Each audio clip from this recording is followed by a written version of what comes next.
Mangalayatan university का अपना radio station radio Narad 90.4 FM, जन जन की मंगलवाणी।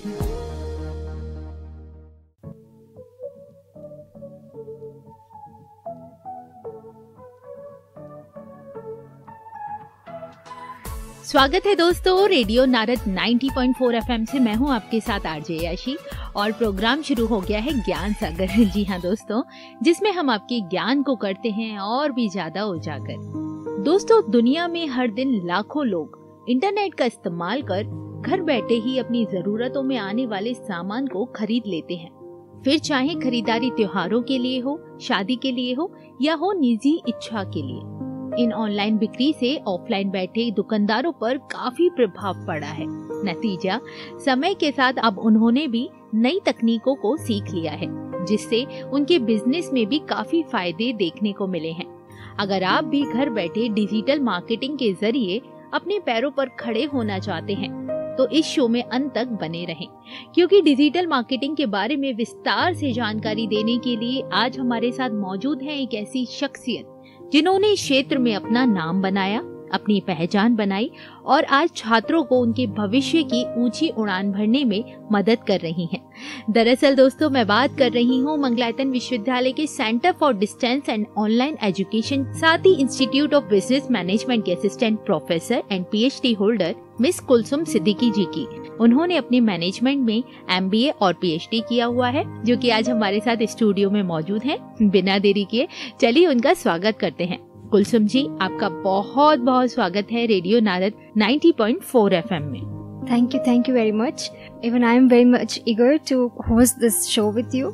और आपके जो भी सवाल हैं, आपके जो भी क्यूरीज हैं, उनके जवाब देने के लिए मैं बहुत उत्सुक हूँ। बिल्कुल मैम, बहुत सारे सवाल हैं हमारे। इसके साथ ही आज बिजनेस में कितना और कैसे स्कोप आप बना सकते हैं और कैसे उसको मेंटेन करके चल सकते हैं, इस बारे में बहुत सारी बातें करेंगे क्योंकि डिजिटल का जमाना है। तो कुलसुम जी, मैं आपसे जानना चाहूंगी, डिजिटल मार्केटिंग क्या है और इसकी जरूरत क्यों पड़ी? ये आपने बिल्कुल सही कहा कि डिजिटल का ज़माना है और डिजिटल मार्केटिंग एक ऐसी मार्केटिंग स्ट्रैटेजी है जो ऑनलाइन प्लेटफॉर्म्स और डिजिटल टेक्नोलॉजीज का यूज करती है। जैसे websites, social media, search engines, email, mobile apps, ये बहुत सारी टेक्निक्स हैं इसमें और इससे बिजनेसेस अपने प्रोडक्ट्स या सर्विसेज को प्रमोट कर सकते हैं। इसमें ट्रेडिशनल मार्केटिंग मेथड से ज्यादा डिजिटल टूल्स और टेक्निक्स का इस्तेमाल होता है, इसीलिए ये डिजिटल मार्केटिंग कहलाती है। इसकी जरूरत इसलिए है क्योंकि ये ट्रेडिशनल मार्केटिंग मेथड्स के कंपैरिजन में डिजिटल मार्केटिंग से आप अपने प्रोडक्ट्स को दुनिया भर में लोगों को प्रमोट कर सकते हैं और काफी कम बजट में, कॉस्ट इफेक्टिव है ये। आप अपने ग्लोबल ऑडियंस तक रीच कर सकते हैं एक कम कॉस्ट में जी। जैसे कि टीवी और प्रिंट मीडिया के कंपैरिजन में इसका कॉस्ट कम होता है। आपकी ब्रांड अवेयरनेस और विजिबिलिटी भी इंक्रीज होती है। ये 24/7 आवर्स अवेलेबिलिटी है ये सर्विसेज की और ऑडियंसेस से डायरेक्ट इंटरेक्शन भी होता है इसके थ्रू। जी कुलसुम मैम, वहीं डिजिटल मार्केटिंग की बात करें तो इसको कहाँ और किस तरह से इस्तेमाल किया जाता है, वो भी हमारे श्रोताओं को बताएं। जी श्योर।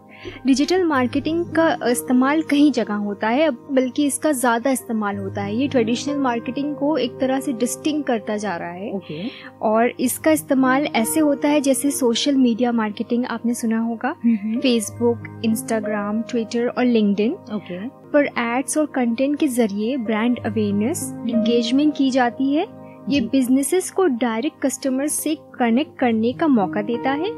दूसरा एक टर्म आप लोग ने सुना होगा, SEO, सर्च इंजन ऑप्टिमाइजेशन। जैसे ये गूगल वेबसाइट्स को सर्च करने पर उनकी रैंकिंग इम्प्रूव करने के लिए ऑप्टिमाइज किया जाता है, आपके जो भी प्रोडक्ट्स हैं उनको हाईलाइट करके ऊपर दिखाने के लिए और ज्यादा ट्रैफिक अट्रैक्ट करने के लिए। दूसरा एक है कि हाई क्वालिटी कंटेंट भी क्रिएट करने के लिए, जैसे ब्लॉग वीडियोस हो गए, ताकि ऑडियंसेस को वैल्यूएबल इंफॉर्मेशन दी जा सके, ब्रांड की रेपुटेशन मैनेज करने और पॉजिटिव विजिबिलिटी क्रिएट करने के लिए डिजिटल मार्केटिंग का इस तरह से इस्तेमाल किया जाता है। बिल्कुल मैम, बहुत ही सारे आपने पॉइंट्स बताए जिससे हम डिजिटल मार्केटिंग को यूज कर सकते हैं। वहीं इससे जुड़े कुछ फायदे और नुकसान के बारे में आप हमें बता सकती हैं? जरूर।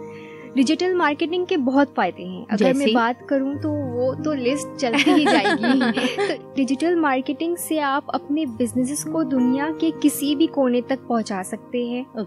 ट्रेडिशनल मार्केटिंग के कंपैरिजन में ज्यादा अफोर्डेबल है ये।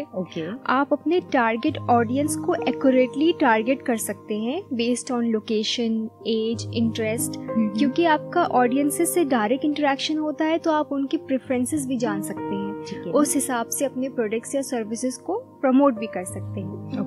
और 24/7 आवर्स अवेलेबिलिटी होती है, जैसे कस्टमर्स कभी भी अपने प्रोडक्ट्स या सर्विसेज के बारे में जान सकते हैं। ये कुछ फायदे हो गए। यही हम नुकसान देखते हैं। नुकसान उनके ये हैं कि बहुत हाई कंपटीशन होता जा रहा है। डिजिटल स्पेस में कंपटीशन बहुत होता है, इसलिए अपने ब्रांड को डिफरेंशिएट करना मुश्किल हो जाता है। अगर आपका इंटरनेट कनेक्शन या टेक्नोलॉजी फेल होती है तो आपका बिजनेस भी टेम्परेरी रिस्क में हो जाता है। डेटा ब्रीचेस और प्राइवेसी कंसर्न्स हो सकते हैं। और डिजिटल मार्केटिंग का लैंडस्केप हर वक्त बदलता रहता है, इसलिए कांस्टेंट लर्निंग और अडेप्टेशन की बहुत ज़रूरत होती है इसमें। जी मैम, वहीं जैसे आपने अभी प्रोडक्ट की बात करी कि हम किसी भी प्रोडक्ट को लॉन्च कर सकते हैं और अपने टारगेट ऑडियंस तक पहुंचा सकते हैं। वहीं अगर मैं किसी भी प्रोडक्ट के फेमस होने की बात करूं तो उसकी क्या क्या की पॉइंट्स हो सकते हैं और उसका क्या क्या प्रोसेस हो सकता है, कुछ इसकी डिटेल आप हमें बता सकते हैं? जरूर। डिजिटल मार्केटिंग के जरिए आप अपने फेम बढ़ा सकते हैं।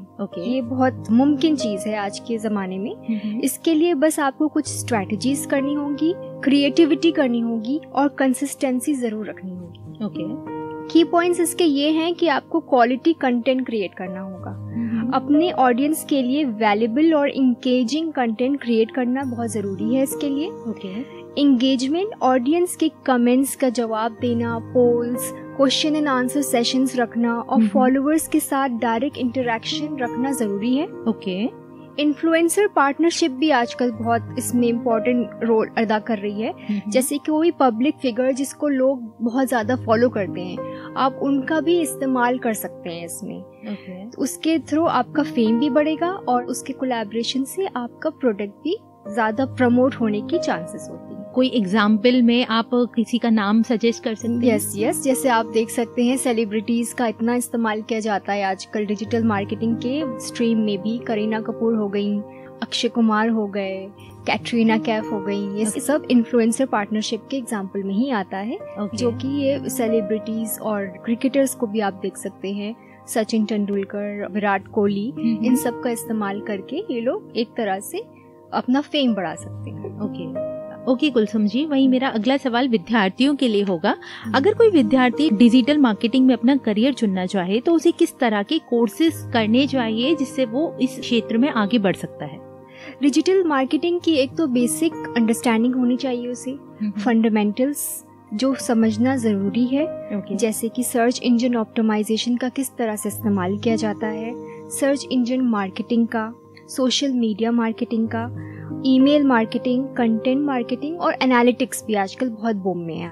तो जो भी स्टूडेंट इसमें इंटरेस्टेड है, इसमें अपना करियर बनाने के लिए, उसमें ऑनलाइन कोर्सेज और सर्टिफिकेशन कर सकता है। जैसे कि कोर्स अरा में अवेलेबल हैं, यूडेमी में अवेलेबल हैं, लिंक्डइन में। डिजिटल मार्केटिंग को कॉन्सेप्ट्स अच्छे से समझ सकते हैं उसके जरिए। और नेटवर्किंग भी उसमें बहुत ज़रूरी होती है, क्योंकि नेटवर्किंग के बिना इसका काम नहीं चल सकता। और सॉफ्ट स्किल्स भी अपनी स्टूडेंट को डेवलप करनी होगी, जैसे कि कम्युनिकेशन, प्रॉब्लम सॉल्विंग स्किल्स भी डिजिटल मार्केटिंग के लिए इम्पोर्टेंट है। वहीं मैम, जैसे आज का ज़माना है कि सिर्फ बिजनेस या जॉब से काम नहीं चलता, लोग फ्रीलांसिंग को भी इस्तेमाल करते हैं ताकि वो अपने करियर में और ज़्यादा ग्रोथ पा सके। तो फ्रीलांसिंग के चलते डिजिटल मार्केटिंग में हमें कैसे अपनी शुरुआत करनी चाहिए? फ्रीलांसिंग के जरिए डिजिटल मार्केटिंग में अपनी शुरुआत करना एक अच्छा ऑप्शन है, बहुत ही अच्छा ऑप्शन है। इसको आपको रियल वर्ल्ड एक्सपीरियंस मिलता है। आपको अपना पोर्टफोलियो बनाना पड़ेगा। इसके लिए सबसे पहले स्किल्स डेवलप करनी पड़ेंगी, जो कि मैंने अभी पहले वाले सवाल में डिस्कस किया था। Search engine optimisation, data analytics, Google पे एड्स किस तरह से किए जाते हैं, कंटेंट कैसे क्रिएट किया जाता है, ऑनलाइन कोर्सेज और सर्टिफिकेशंस करने पड़ेंगे। और कुछ एप्स भी हैं जो पोर्टफोलियो बनाने में काम करती हैं, जैसे कि अपवर्क, फीवर, टॉपटल। ये जो लोग इस स्ट्रीम में जाएंगे तो उनको इसकी नॉलेज मिलती जाएगी। बिल्कुल। अभी स्किल आपको अपग्रेड करनी होगी, ज़रूरी है, क्योंकि डिजिटल मार्केटिंग बहुत तेज़ी से इवॉल्व होता है। तो न्यू टूल्स और टेक्निक्स, ट्रेंड्स के बारे में जानना बहुत ज़रूरी है। इसके ज़रिए आप अपना शुरुआत कर सकते हैं डिजिटल मार्केटिंग। बिल्कुल कुलसुम जी, वहीं एक सवाल मेरा होगा कि अगर स्पॉन्सरशिप की बात करें तो क्या वो एक डिजिटल मार्केटिंग का ही हिस्सा है या ये उससे अलग होता है? स्पॉन्सरशिप ये डिजिटल मार्केटिंग का हिस्सा नहीं होगा। ओके। क्योंकि डिजिटल मार्केटिंग का हिस्सा मैंने अभी ऑलरेडी डिस्कस किया था, सोशल मीडिया मार्केटिंग और जो टूल्स और टेक्निक्स हैं, एनालिटिक्स, वो सब हैं इसके पार्ट। ये एक कह सकते हैं कि ये एक मीडियम हो सकता है जिससे कि आप अपने प्रोडक्ट को प्रमोट कर सकते हैं। क्या प्रोसेस होता है उसका, और अगर हमारी कंपनी है और हम किसी को स्पॉन्सर करना चाहते हैं तो उसका क्या प्रोसेस है? उसके लिए आपको सेलिब्रिटी या जो भी शख्सियत है जिसे आप लेना चाहते हैं अपने स्पॉन्सरशिप में, उसे अप्रोच करना होगा। अगर वो विलिंग है, आपको उसके कंसिडरेशन लेके और यूज करना होगा कि आप अपनी ब्रांड उससे प्रमोट करवा सके, ताकि आपके ज्यादा फॉलोअर्स और टारगेट ऑडियंस बढ़ सके। जी मैम, ये तो आपने बहुत ही खास जानकारी दी। वहीं प्रोग्राम को अंत की ओर ले जाते हुए मैं एक आखिरी सवाल आपसे करना चाहूंगी कि अगर एक संदेश की बात करूं, आज हमने डिजिटल मार्केटिंग के बारे में बहुत सारी बातें करी, तो अगर श्रोताओं से जुड़ा एक संदेश की मैं बात करूं तो आप श्रोताओं को इस विषय पर क्या संदेश देना चाहेंगी और उनको क्या कहना चाहेंगी? हाँ, चलते चलते मैं ऑडियंसेस को ये संदेश देना चाहती हूँ कि हर कदम, हर मोड़ पे हम अपनी सोच और अपने एक्शन से अपना रास्ता तैयार करते हैं। जिंदगी एक सफर है। सपनों को सच करने के लिए अपनी मंजिल की तरफ बढ़ना चाहिए। सबसे जरूरी बात यह है कि हम अपने इरादों में पूरे ईमानदार और लगन रहें, क्योंकि सफलता सिर्फ उन्हीं को मिलती है जो अपने रास्ते पर भरोसा रखते हैं और कभी नहीं रुकते। बहुत ही अच्छा संदेश दिया है कुलसुम जी आपने। दोस्तों, आज के समय पैसा कमाने के लिए मेहनत नहीं बल्कि समझदारी की जरूरत होती है। जहां आपने अपनी प्रतिभा को निखार के लोगों के सामने दर्शाया है, वहीं से आपके लिए प्रस्ताव का नया रास्ता खुल जाएगा।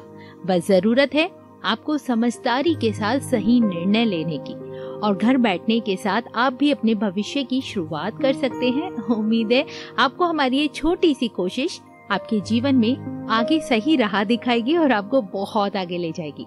बाकी एक बहुत ही खूबसूरत संदेश के साथ कुलसुम जी ने अपनी वाणी को विराम दिया कि आप अपने कार्य में सक्षम रहें, समझदारी से निर्णय लें, ईमानदार रहें और अपने रास्ते को कंटिन्यू रखें, कभी नहीं रुकें। बहुत ही खूबसूरत संदेश था, जिसके लिए मैं उनका तहे दिल से धन्यवाद करती हूँ।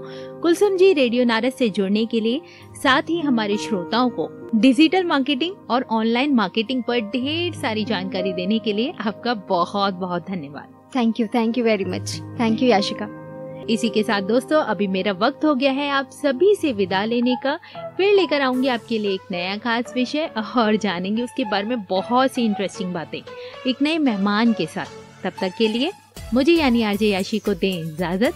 रेडियो नारद 90.4 FM, जन जन की मंगलवाणी।